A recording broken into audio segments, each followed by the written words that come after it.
Let's queer up trans rights. House Judiciary Committee members ignore health professionals and parrot anti-trans rhetoric. Republicans in the House of Representatives have been criticized for making anti-trans comments during a debate on gender-affirming care.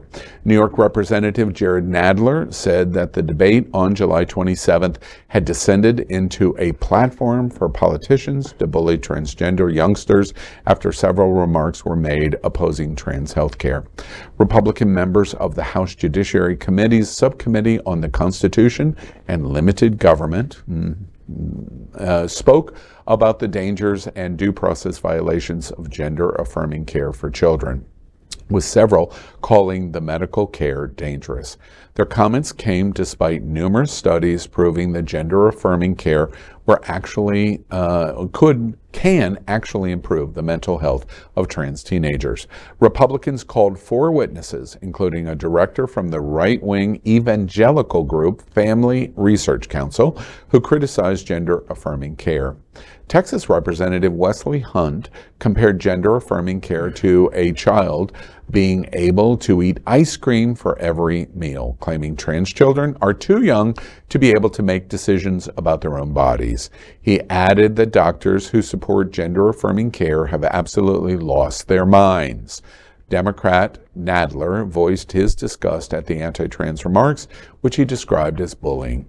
Fellow Democrat Pennsylvania Congresswoman Mary Gay Scanlon added that the hearing was, quote, not about protecting children or parental rights, end quote, but instead went on to explain that it had devolved into a cynical political attack on transgender people and their families.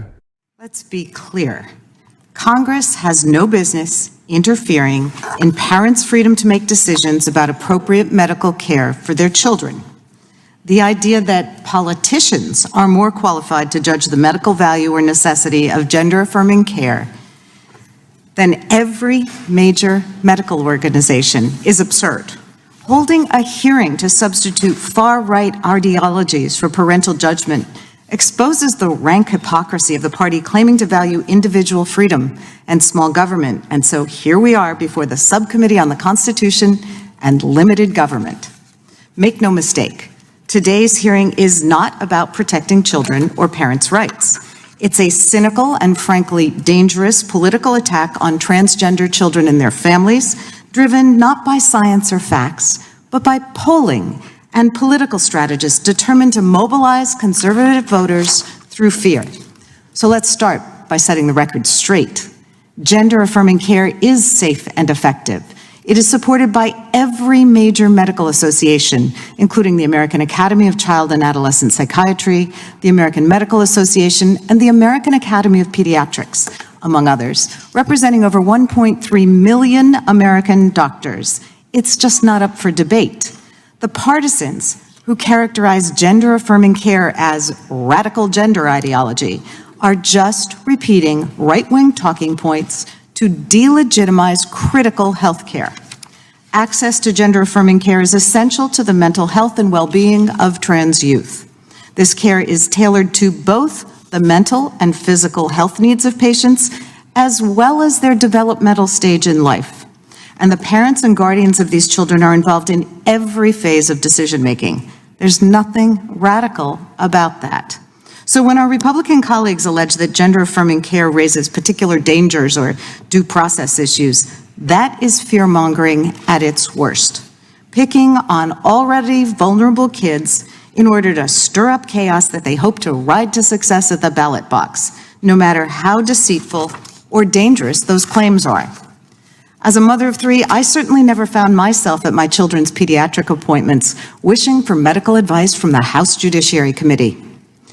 As a member of Congress, I'm appalled by the weaponization of our legislative process to inject politicians into the personal medical decisions of our constituents' lives. How well thought out was that presentation? And you know what? That doesn't matter one iota. And you know why it doesn't? Because she's talking about science and facts. And the other side doesn't want to listen to science. It's radical and it's heresy. And they don't want to talk about facts because the narrative facts that they tell do not fit the lie that they want to sell. And why do they want to sell it? They want to sell it for power, money, votes, and votes from the base. Now, come on. We know what is going on here. So there's no point in extensive argument over those facts. But here's how you challenge, is what she said true? The point of the Family Council, which is among the most radical, crazy, I hate the word, I apologize for using the word crazy, among the most radical conservative organizations in America, they are using a standard saying that children are too young to make these decisions on their health care. Well, here's the answer to that challenge. Prove it. Find a child. Find in America a child that has made decisions on their own medical health care as it relates to surgical procedure, hormone therapy, without parental consent. Find a doctor who has approved the authorization of medical care without parental consent. A doctor. You can't. They can't.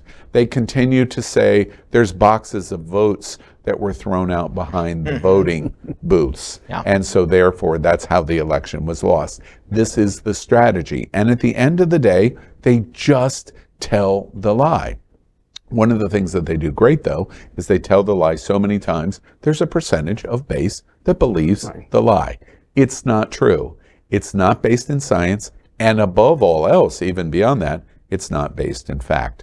And that summary presentation in front of the Government and Constitution Committee for Trans Health Care, by the way, the presentation is outstanding. I'd like to start with the last point you made, the irony of the fact that this is they're in front of the limited government subcommittee talking about going into the doctor's office with average parents, average children, every single day. And it's not just limited to trans care, but that's what we're talking about today. This is a committee of limited government that wants to go into your doctor's office. Second of all, no child ever goes from having zero agency to being 100%. When they're 2 or 3 years old, we take them to Santa and they tell Santa what they want, and then parents know what to get them for Christmas.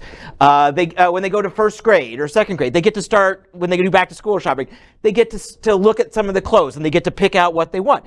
If they feel they want to dress in a gender that wasn't assigned to them at birth, that's the first opportunity that they can do it. And you know what? If they decide later on that they don't want to, they can go back and get new clothes. They don't have to keep wearing them. When they go into junior high, and they want to start doing hormone therapy to repress puberty, that can all be reversed simply by stopping taking the hormone blockers. And then when you're 18, you can start going in and having surgeries done if you want, because your body is mature.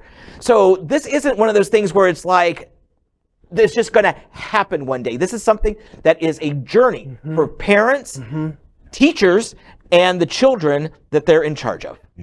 Would someone just tell me what is wrong with eating ice cream for every meal anyway?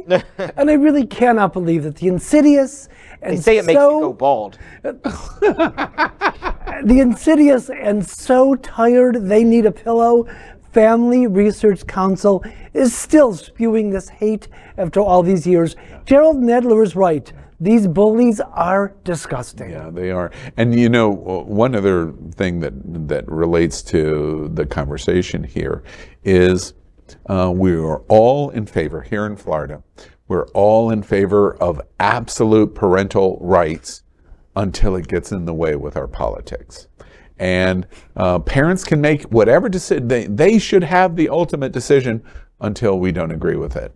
And then the radical GOP and the radical evangelicals and Family Research waves it and goes, nope, parents can't decide anymore. We make the decision for your children and over your objection. It's hypocritical. It's not based in fact, and it's a lie. We are Queer News Tonight, the world's first and only live daily LGBTQ+ evening news show, brought to you from Happening Out television network. We operate in the same model of PBS and NPR, but for the LGBTQ+ community. We educate, inform, and entertain by supporting the 10 pillars of our LGBTQ+ community, with more than 100,000 a week watching us on Roku, Apple Television, and other channels. To keep the story going, we accept donations with 100% transparency. Stay updated and live authentically with Queer News Tonight.